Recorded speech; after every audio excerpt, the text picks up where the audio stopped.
Você vai ouvir agora notícias do Poder Judiciário.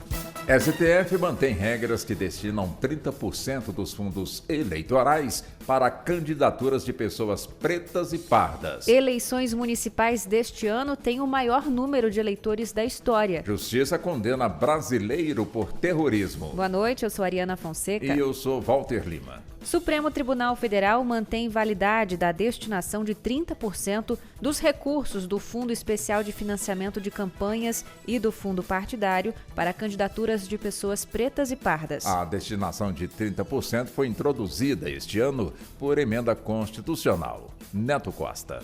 Na ação, a Procuradoria-Geral da República alegava que antes da emenda constitucional, normas do Tribunal Superior Eleitoral destinavam 30% como quantitativo mínimo e não como um teto para a aplicação dos recursos. Por isso, a PGR defendia que esse percentual não fosse interpretado como um limite, mas como um marco obrigatório mínimo. Ao negar o pedido, o relator da ação no STF, ministro Cristiano Zanin, explicou que a resolução do TSE não prevê percentual fixo, ao contrário das candidaturas femininas. O ministro também lembrou que a ação afirmativa foi implementada pelo Congresso Nacional e defendeu a aplicação imediata da norma. Faltam exatamente 30 dias para as eleições municipais. No dia 6 de outubro, quase 156 milhões de eleitores vão às urnas, o maior número da história. Fábio Ruas. O número de pessoas aptas a votar em outubro é 5% maior do que o das eleições de 2020. Isso torna o pleito de 2024 o maior de todos os tempos. E as mulheres formam a maioria do eleitorado. São 52% do total. O número de pessoas com 70 anos ou mais cresceu 12%.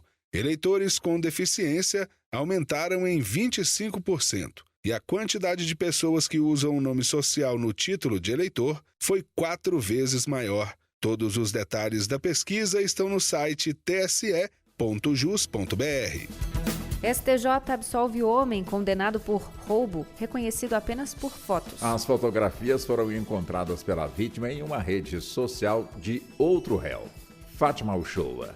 A vítima foi assaltada por 2 homens em uma moto. A polícia conseguiu capturar o piloto, mas quem estava na garupa fugiu. Em investigação própria, a vítima descobriu em uma rede social o perfil do preso e, olhando a lista de amigos dele, encontrou fotos que seriam do comparsa. A vítima levou as imagens à delegacia, onde se formalizou o ato de reconhecimento que também foi repetido em juízo. A 6ª turma do STJ concedeu habeas corpus para absolver o acusado, considerando que, além de as fotos achadas pela vítima terem sido a única prova que embasou a condenação, o reconhecimento formal do suspeito não respeitou o artigo 226 do Código de Processo Penal.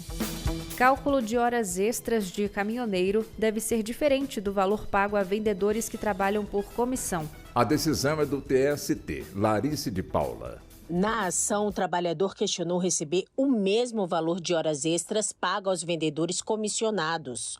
O caso chegou ao Tribunal Superior do Trabalho, que decidiu que a hora extra de um caminhoneiro que recebe pelo valor da carga transportada não deve ser calculada da mesma forma que a de trabalhadores que recebem por comissão.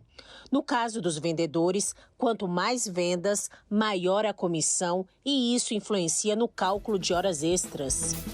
A Justiça condenou um brasileiro a 16 anos de prisão por terrorismo, preso em 2023 após retornar de uma viagem ao Líbano. Ele e outros 3 suspeitos foram recrutados pelo grupo extremista Hezbollah para praticar atos de terrorismo contra a comunidade judaica no Brasil. Segundo a denúncia do Ministério Público Federal, o réu pesquisou locais judaicos em Brasília, coletou informações sobre líderes religiosos judaicos e realizou treinamento de tiros. Quebras de sigilo telefônico e telemático comprovaram que o homem integrou o Hezbollah e tinha a intenção de provocar os atos terroristas. Você acompanha outras notícias do Poder Judiciário em 104,7 FM para Distrito Federal e em torno e também pela internet. Acesse rádio e tvjustiça.jus.br ou ouça ao vivo pelo TuneIn. E baixe agora o TV Justiça Mais, disponível na loja de aplicativos do seu celular. Uma boa noite. Bom fim de semana e até segunda-feira.